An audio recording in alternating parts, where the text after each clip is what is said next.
সুপ্রিয় দর্শক, আধুনিক চিকিৎসা বিজ্ঞানের গবেষণার তথ্য অনুযায়ী মানব স্বাস্থ্যের রোগ প্রতিরোধে কচি আম পাতার উপর গবেষণা করে যে সকল ঔষধি উপাদান শনাক্ত করা হয়েছে তা নিয়েই আজকের ভিডিওর আলোচনা। সুপ্রিয় দর্শক, যারা ডায়াবেটিসের জটিলতা, অনিয়ন্ত্রিত রক্তচাপ কিংবা দীর্ঘদিনের পুরনো গ্যাস্ট্রিক ও পেটের অস্বস্তিতে ভুগছেন, আজকের ভিডিওটা প্রিয় দর্শক তাদের জন্য। প্রিয় দর্শক, আজকের ভিডিওতে আলোচনা করব আধুনিক চিকিৎসা বিজ্ঞান এই কচি আম পাতার উপর গবেষণা করে মানব স্বাস্থ্যের রোগ প্রতিরোধের জন্য কি কি ঔষধি উপাদান পেয়েছে এবং এই উপাদানগুলি মানব স্বাস্থ্যের কি কি রোগের ঔষধ হিসাবে কাজ করে এবং কিভাবে কাজ করে। তো প্রিয় দর্শক, চলুন কথা না বাড়িয়ে আমরা মূল আলোচনায় ফিরে যাই। তো প্রিয় দর্শক, আম পাতার ঔষধি গুণের কথা জানতে হলে আপনাকে পুরো ভিডিওটি কোনো রকম স্কিপ না করে শুনতে হবে। সুপ্রিয় দর্শক, আধুনিক চিকিৎসা বিজ্ঞান গবেষণা প্রতিষ্ঠানগুলি এই কচি আম পাতার উপর গবেষণা চালিয়ে মানব স্বাস্থ্যের ঔষধি গুণ হিসাবে তিনটি শক্তিশালী উপাদান পেয়েছে। প্রথম উপাদান হচ্ছে মিনজিফিরিন, দ্বিতীয় উপাদান হচ্ছে অ্যান্থোসায়ানিন,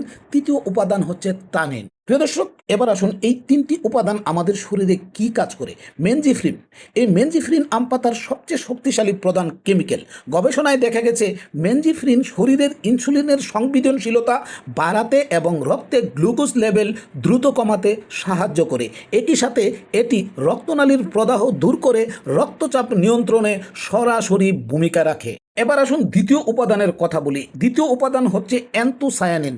এটি অত্যন্ত শক্তিশালী একটি অ্যান্টিঅক্সিডেন্ট। এটি রক্তের ক্ষতিকর ফ্রি রেডিকেল ও খারাপ কোলেস্টেরল দূর করে রক্তনালীকে সচল রাখে, যা হৃদরোগ ও স্ট্রোকের ঝুঁকি কমাতে কার্যকরী ভূমিকা পালন করে। প্রিয় দর্শক, 3 নম্বর উপাদান হলো টানিন। এতে থাকা অ্যাস্ট্রিনজেন্ট বৈশিষ্ট্য পাকস্থলীর দেয়ালকে সুরক্ষিত রাখে।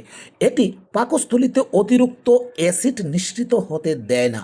এটি অ্যাসিডিটি, হজমের সমস্যা এবং পেটের আলসারের অস্বস্তি দূর করতে দারুণ সহায়ক। এই টানিন অ্যাসিডিটি ও আলসার প্রতিরোধ, হজম ক্ষমতা বৃদ্ধি এবং পেটের সুরক্ষা কবচ হিসাবে কাজ করে। প্রিয় দর্শক, এতক্ষণ ঔষধি গুণের কথা শুনলেন, তো এখন আলোচনা করব এই আম পাতা আমরা কিভাবে ব্যবহার করব বা সেবন করব। প্রিয় দর্শক, পদ্ধতিটি খুবই সহজ।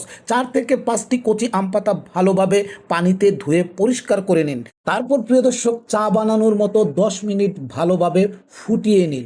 এরপর ছেঁকে চা বা হালকা গরম পানীয় হিসাবে পান করা যায়। তবে মনে রাখবেন, যে কোনো শারীরিক জটিলতা বা স্থায়ী কোনো ঔষধ চললে প্রাকৃতিক উপাদান ব্যবহারের আগে অবশ্যই একজন অভিজ্ঞ চিকিৎসকের পরামর্শ নেওয়া উচিত। প্রিয় দর্শক, আশা করি এতক্ষণ আম পাতার উপর বিস্তারিত আলোচনা শুনে আপনারা ইতিমধ্যে জেনে গেছেন এই আম পাতার মধ্যে কি কি ঔষধি গুণ রয়েছে এবং এই ঔষধি গুণগুলি কি কি রোগের কাজ করে এবং আম পাতাকে আপনারা কিভাবে ব্যবহার করবেন। তো প্রিয় দর্শক, আজকের ভিডিওটি এখানেই শেষ করব।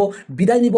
বিদায় নেওয়ার পূর্বে প্রিয় দর্শক, আমি বলবো আমার এই চ্যানেলে ছাদ বাগান, বিটি বাগানের গাছের যত্ন সহ ভেষজ উদ্ভিদের নানা ঔষধি গুণ নিয়ে আলোচনা করা হয়। তো প্রিয় দর্শক, আপনি যদি নতুন কোনো ভেষজ উদ্ভিদের সাথে পরিচিত হতে চান এবং ভেষজ উদ্ভিদ সম্পর্কে জানতে চান, তাহলে অবশ্যই আমার চ্যানেলটি সাবস্ক্রাইব করে পাশে থাকা বেল আইকনটি বাজিয়ে দিতে হবে, যেন পরবর্তী ভিডিও আপলোড করার সাথে সাথে আপনার কাছে সবার আগে নোটিফিকেশন চলে যায়। তো প্রিয় দর্শক, আজকের ভিডিওতে বিদায় নিব।